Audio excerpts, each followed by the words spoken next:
Robin and to Jim for inviting me.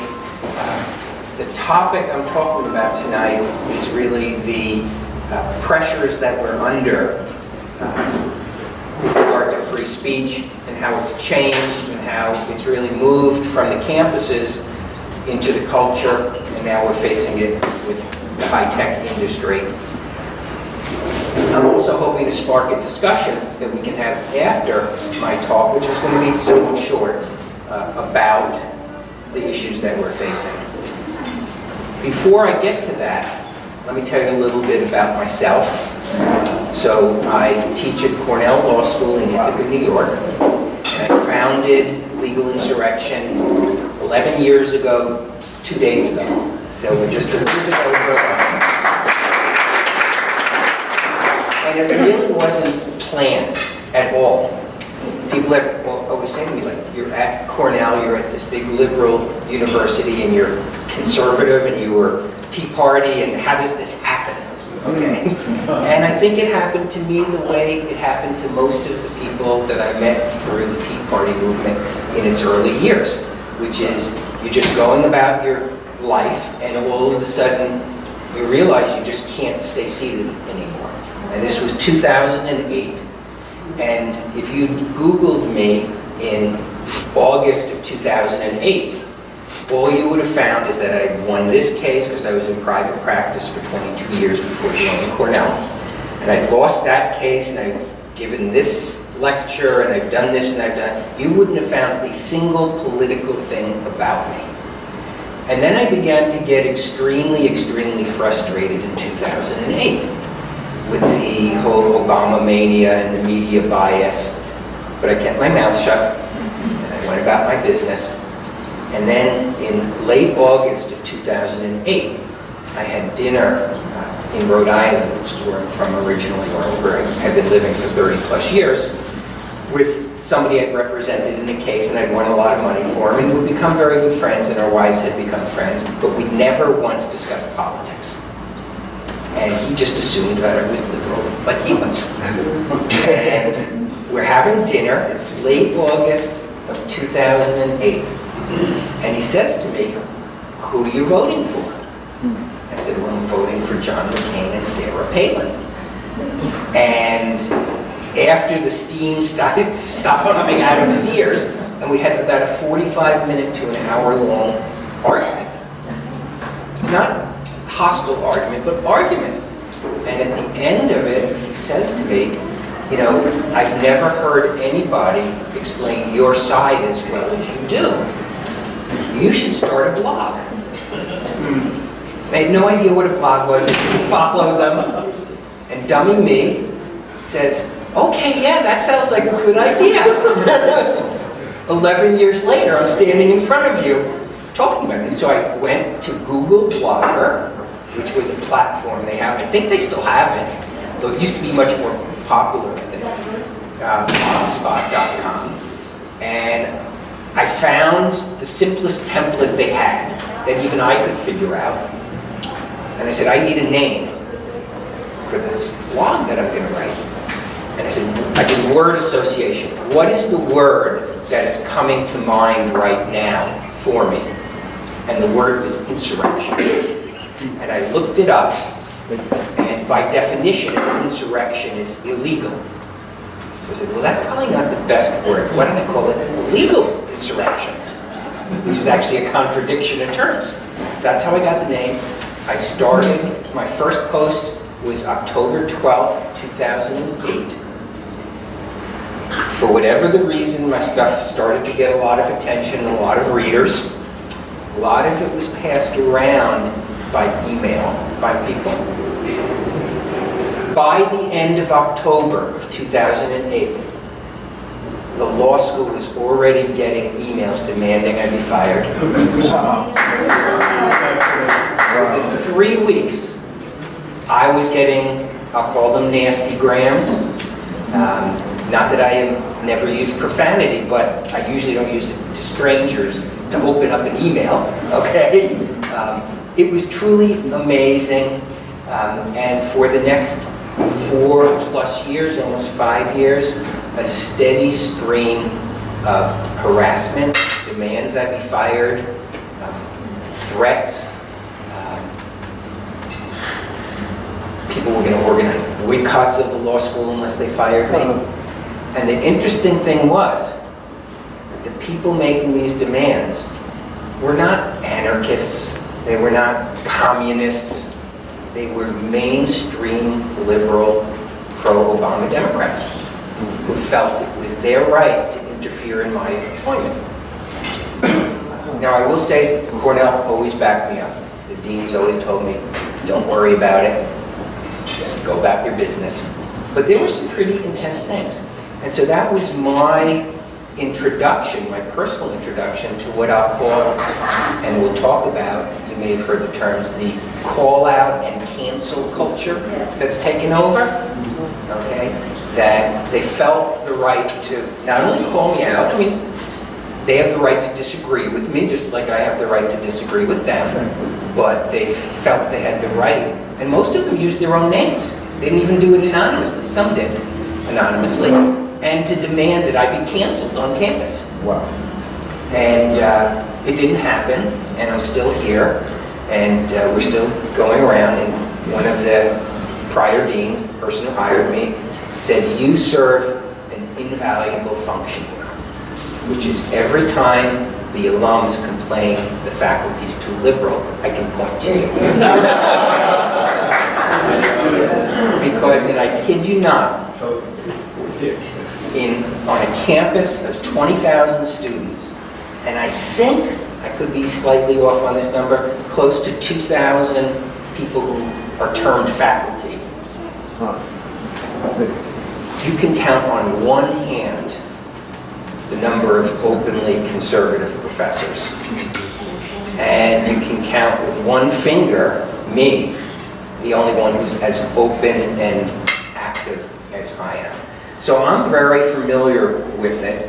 When I started the website, I just started it, but certainly you will remember in February of 2009, Rick Santelli's rant on the floor of the Exchange, where he called for a Chicago Tea Party, and we became, I guess, part of the Tea Party movement. We never affiliated with any group, which I think probably was a good thing. We've always maintained our independence.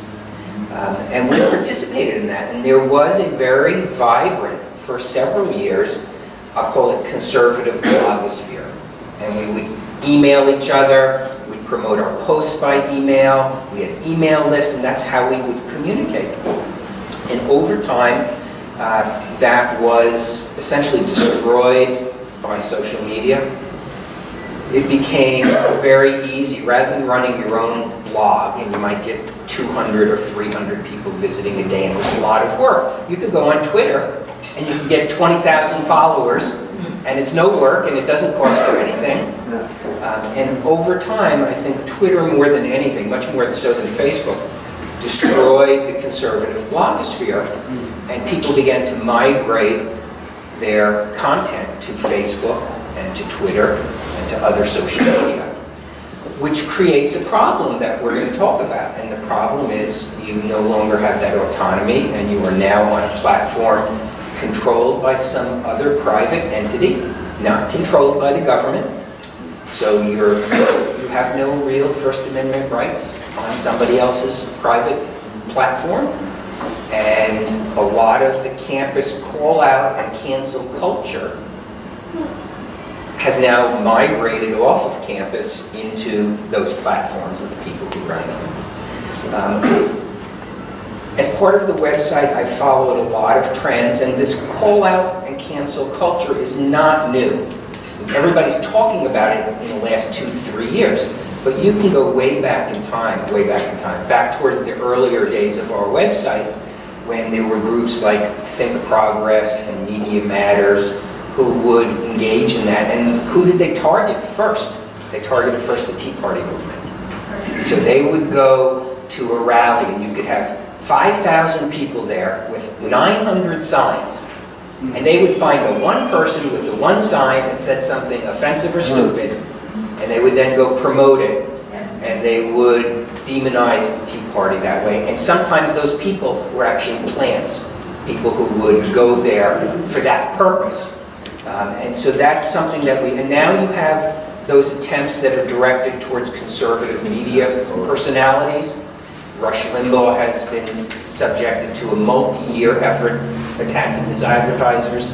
Fox News has been under a decade-long attack from Media Matters to attack the advertisers. And what they were doing, they didn't call it that back then, but they do now, they call it deplatforming. They would attempt to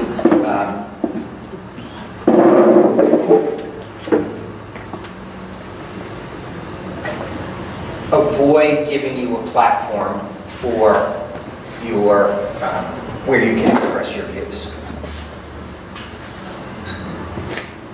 That's one trend. There's multiple things that have been happening. Another thing that's been happening is this call-out culture has imbued itself on college campuses. And there was a survey in 2017 conducted by a polling group for Yale University's one of their programs.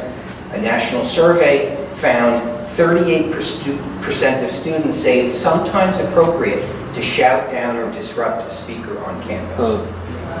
30% of students believe that physical violence can be justified to prevent someone from using hate speech or making racially charged comments.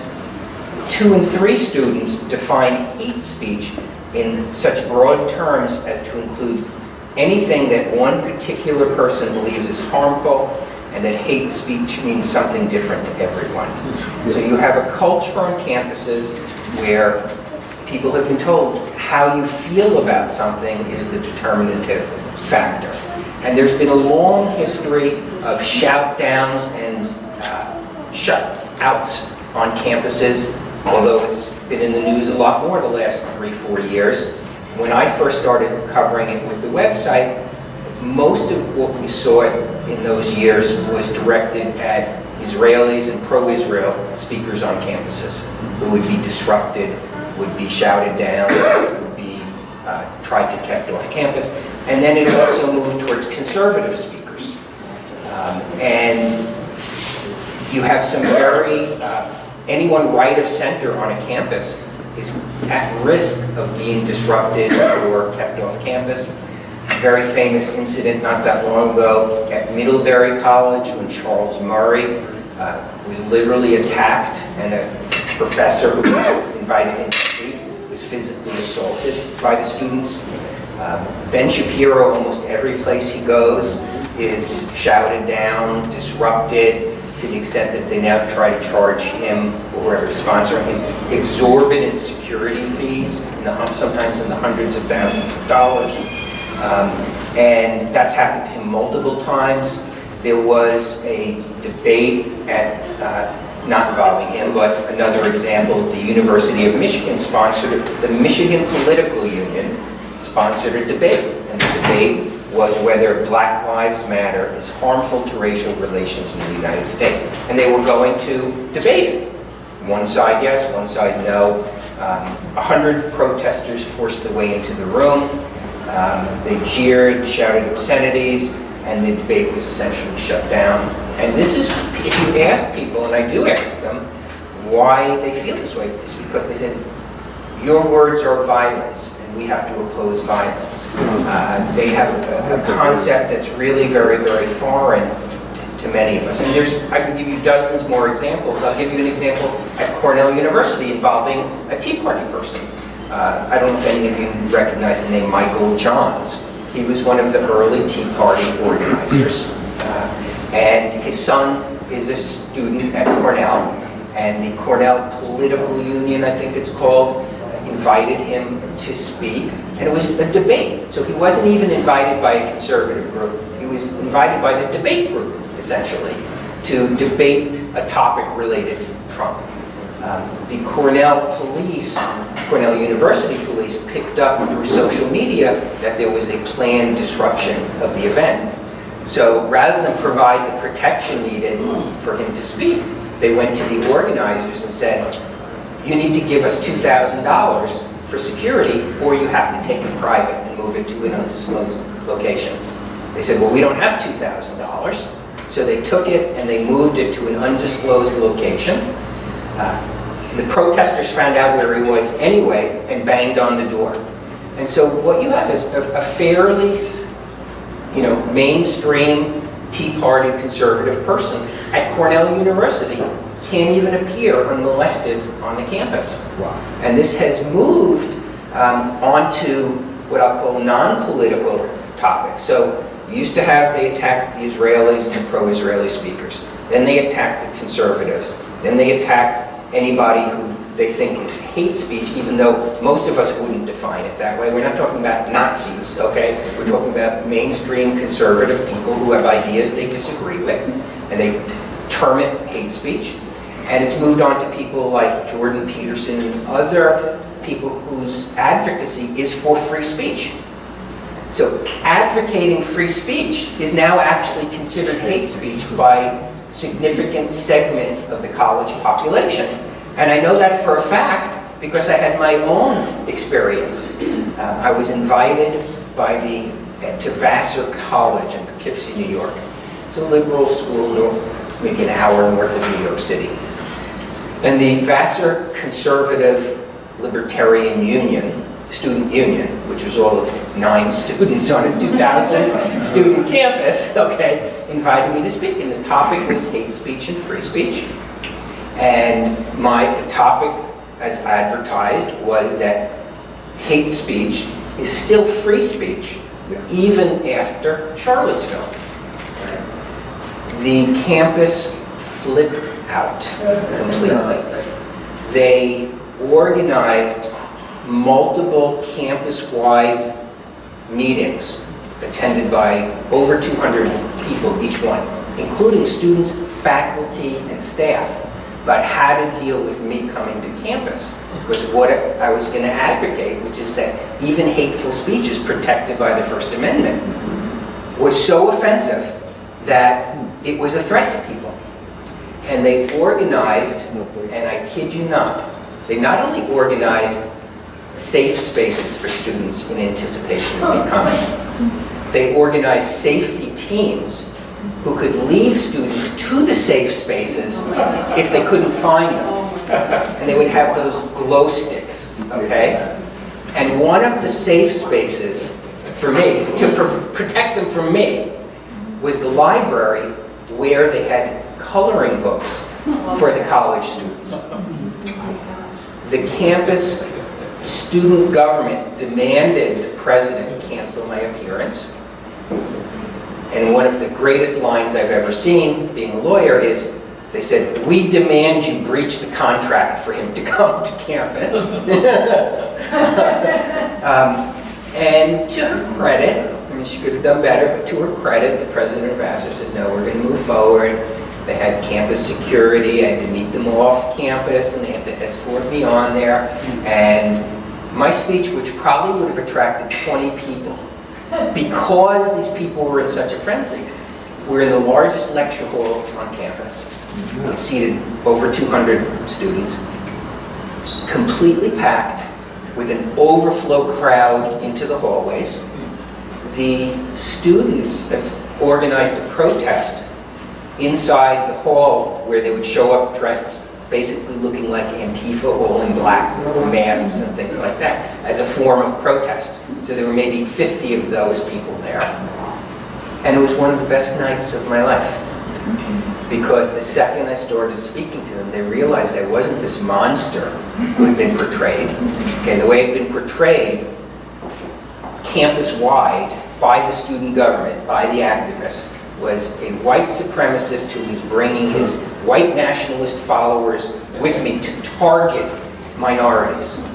It was a complete fabrication, but once I started speaking, they realized this wasn't. It was a 45-minute speech and an hour and 15-minute question and answer. And it would have gone on longer, except campus security was kind of looking at their watches and said, it's getting late, we kind of have to go. But one thing I learned is that these students, and this is a well-regarded liberal arts college, have never been taught the basics of civics. That they've never been taught the basics of the Bill of Rights. They've never been taught the history of the First Amendment and how historically it's actually protected left-wing activists and left-wing protesters more than anybody else. And I went over with them all of the things in the Bill of Rights, being free from unreasonable search and seizure. And I explained it, they may not technically apply on the campus, but you don't want the college administrators searching you just because they feel like it.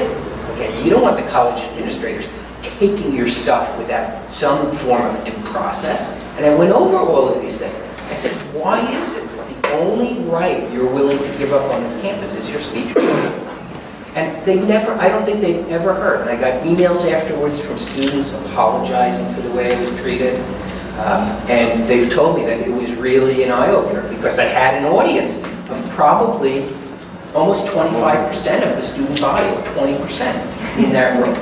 And this is something that I've heard from a number of people.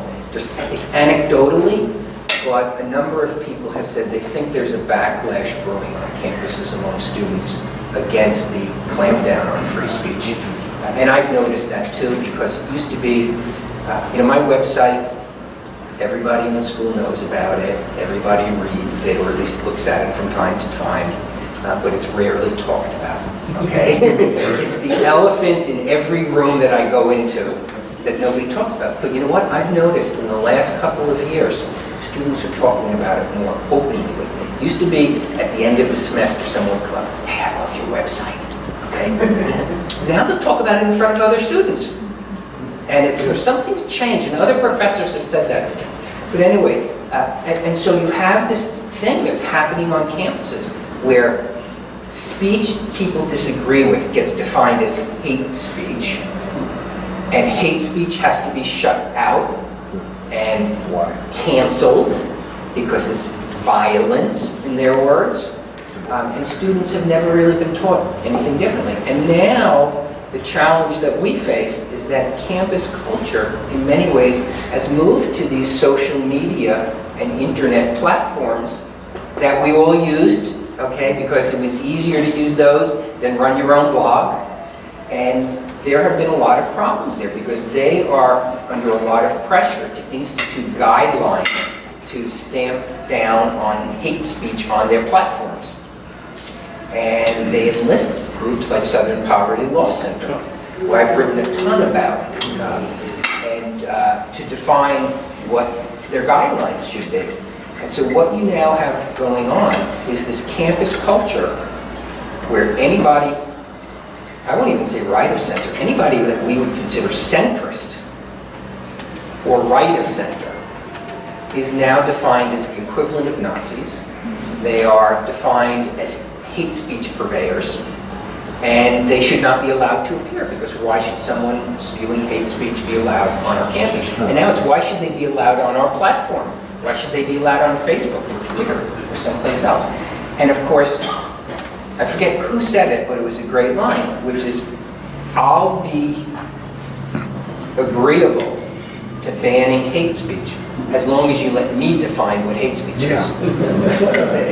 And the problem is the people who are now defining hate speech that should be banned on social media platforms are the same people who didn't want me to come to Vassar, the same people who shout down Ben Shapiro, the same people who attack the speakers at Middlebury. They've now migrated, because they've graduated, to the high-tech industry and to social media. So you have a lot of, and it's very hard to prove it in a systematic way because nobody has access to the data behind it, but a lot of anecdotes about conservatives being shut down or shadow banned or somehow restricted at platforms such as Facebook and YouTube. PragerU, Dennis Prager is fairly well known. PragerU has an enormous audience. They do wonderful videos, and theirs are restricted on YouTube. When you go to their videos, it has the thing, you've got to click, essentially, warning that sensitive content. But nobody else, the equivalent on the left doesn't get those. They've had problems on Facebook. There is a very, very disturbing pattern, and it always starts with the worst actors. Okay, and if you can ban the worst of the worst, then it migrates. So there's a website called Stormfront, which is a neo-Nazi website, and it's always hard, you want to defend their right to free speech without defending them.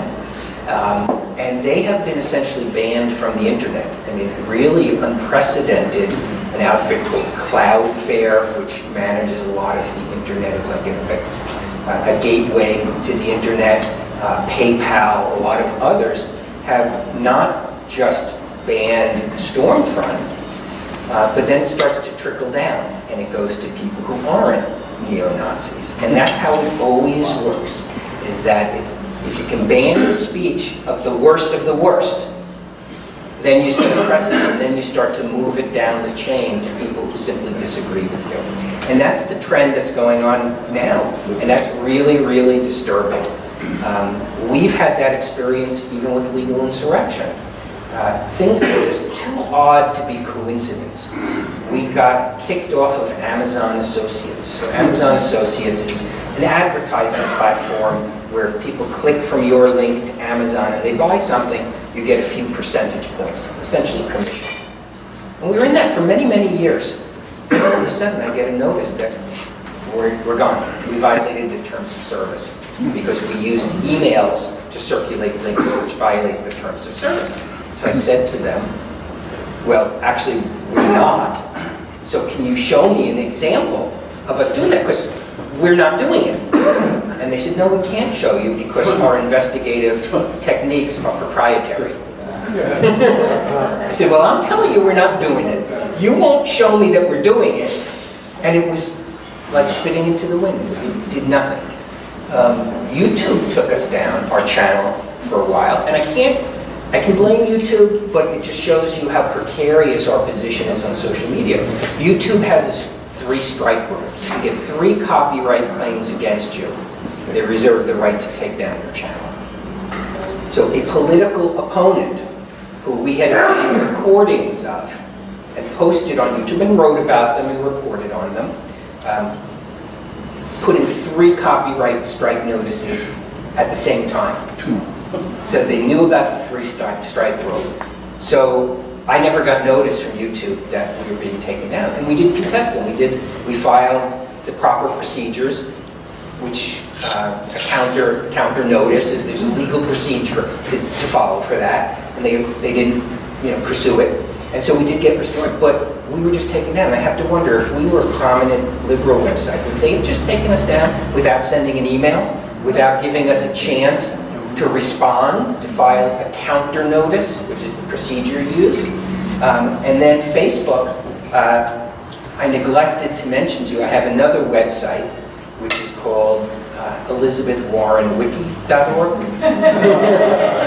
Elizabeth Warren Wiki looks like Wikipedia. It's a wiki site we established in February of 2013 because we accumulated so much research on her in the 2012 campaign. I wanted it all in one place. So Elizabeth Warren Wiki gets a fair amount of attention, particularly now that she's in the news, because we have documented more exhaustively than anybody her variety of problems. And all of a sudden, Facebook takes down the page. Right when the page was they can't take down the wiki site because that's our own server, but they took down our Facebook page for the wiki site. And they said, you're violating our rules on impersonation. But this page has been up for 6 years, okay? It's called Wiki, okay? We have a disclaimer on it, which is what you say we're supposed to do, that says we're not affiliated with her. We're not impersonating her. Fortunately, both with YouTube and Facebook, because we're able to get some media attention, Fox News wrote about both of us, both times we got taken down, we can get that attention. And miraculously, within hours of Fox News calling them for comment, all of a sudden we're restored. But not everybody can do that. And so there is this thing going on that a lot of people report. It's hard to quantify, that this cancel and call out culture has moved into high tech, and it's very, very damaging. What is the answer? And I'll address very briefly the issue of college campus free speech. If it is a public university, the First Amendment applies on campus. If it's a private university, it doesn't. If it's some combination of the two, it might. Texas, I believe, recently passed a law, I think it was SB 18, I think it just came into effect, that would hopefully ban these so-called circles, free speech circles, whether it's being enforced. I mean, it came into effect very recently. I don't know if it's being enforced, but I think they have 2 years to implement rules to enforce it, but that should not be happening on Texas public universities anymore. All public spaces are now deemed public spaces for First Amendment purposes. Now, they can regulate them to some extent. You can't go with a bullhorn next to a classroom building, or you can't go with a bullhorn at 3 in the morning next to a dormitory, but within those normal restrictions, it should be open. And if your universities are not doing that, you need to study up on SB 18 and insist that they comply with it, because they've got to. This issue of the cancel and the call-out culture, how it's moved into high-tech and it's moved into social media, the question becomes, well, what do we do to overcome it? And I think to some extent, the Tea Party movement shows the way. I mean, there's nothing new under the sun. It's that grassroots, face-to-face organizing. It's actually speaking to people, which we don't do anymore because of social media. I'm not saying don't use social media. You have to. But prepare alternatives, prepare other ways, prepare your email list, prepare your meetings, organize your groups, get involved with the politicians to make sure you have politicians in power who are going to preserve free speech for you. Create decentralized means of communications. Rev up those email lists again. I used to have an email list of 100 or 200 bloggers I haven't used in years. But get that stuff ready, because your community group, your civic group, whatever it is, might wake up one day and they're kicked off of Facebook and there's nobody to call. There is nobody to call when I have the YouTube problem. There's nobody to call when you have the Facebook. You go through their process and you hit submit and you hope somebody knows. Again, we were fortunate that we were able to get publicity in national media about it. But I would say that, build a community that can't be deplatformed. Nobody can, deplatform the Kingwood Tea Party group, okay? You can meet and you can send your emails out. And like I said, by all means use social media, but don't become so reliant on it that your future is dependent on somebody else who may have been schooled in this call-out culture. We'll end this with and then we'll open it up for questions with a short pop quiz. Does anybody know what Samizdat is? Show of hands. Who's heard the word Samizdat? 2, 3, 4, 5. Okay, that's more than I expected. So Samizdat, now I was a Russian studies major in college. I actually studied in the Soviet Union in 1980 in Moscow. My group of 10 American students was on the last Aeroflot out of the U.S. after they'd been kicked out of the U.S. because they invaded Afghanistan. So we were on the flight with all the diplomats who were being expelled. So anyway, so I studied in the Soviet Union, and no, I did not meet Bernie there. But unlike Bernie, I actually associated with the dissidents there, became very close to some of the dissident families there. And Samizdat is Russian for self-publishing. And I'll just read you one short description of it. It was a form of dissident activity across the Eastern Bloc, but it's mostly affiliated with the Soviet Union. Dissident activity across the Eastern Bloc in which individuals reproduced censored and underground publications by hand and passed the documents from reader to reader. Wow. So they would retype them because the printing presses were controlled by the government. You couldn't just buy a printing press. So they would literally, with carbon paper, 10 levels thick, they would retype these things. I don't think we're getting back to the days of somebody's .here, but it proves the point that, we are approaching a point where there is going to be a shutdown of conservative speech on some of these platforms. I would say, don't worry about it now, go about your business, but also prepare kind of for a rainy day. And keep those email lists, keep your Tea Party groups, keep your civic affiliations, and keep in contact with people because you may need it at some point. And check out Twitter alternatives like Parlay. Yeah, there are a lot of Twitter alternatives and Facebook alternatives. I think the problem is Twitter and Facebook have reached such a critical mass that it's hard if you want to be politically active not to be on them, but that doesn't mean you can't be two places. I know there are a lot of other platforms. The reality is though, those Facebook and Twitter, and I see it even in our website, that not an overwhelming, we have percentage-wise, the significant majority of our website traffic is organic, it's people who come to us directly, but we probably are getting, between Twitter and Facebook combined, 15%, maybe even 20% of our traffic comes from those platforms. Those are people who wouldn't otherwise know about us or see our content. But we're not like some conservative websites who became so dependent on Facebook that when Facebook changed their algorithm, their website traffic disappeared. So that's not us. But I would say explore alternatives, absolutely. But it's hard to give up those big platforms for now. So I'm happy to answer any questions that anybody has.